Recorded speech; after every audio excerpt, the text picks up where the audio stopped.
A ceasefire between Israel and Hezbollah will take effect on Wednesday. That was according to U.S. President Joe Biden on Tuesday, speaking after both sides accepted an agreement brokered by the U.S. and France.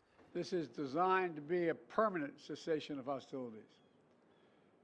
What is left of Hezbollah and other terrorist organizations will not be allowed, I emphasize, will not be allowed to threaten the security of Israel again. Biden spoke shortly after Israel's security cabinet approved the agreement in a 10-1 vote.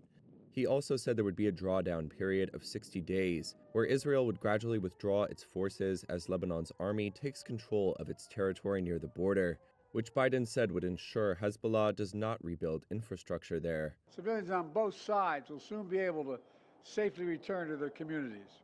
Lebanon's foreign minister said earlier in the day that their army would have 5,000 troops deployed as Israeli forces withdrew.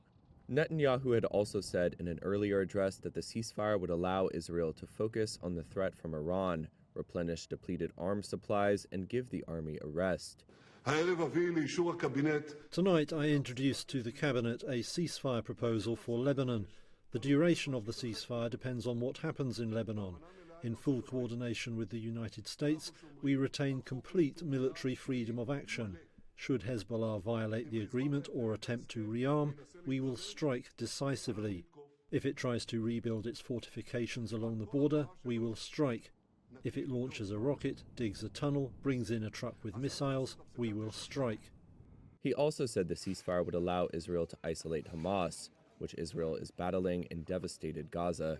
There was no indication the truce would help deliver a ceasefire or hostage release deal with Hamas. Biden leaves office in January. However, he said his administration would continue to push for a Gaza truce after the Israel-Lebanon deal, and for an agreement to normalize relations between Saudi Arabia and Israel.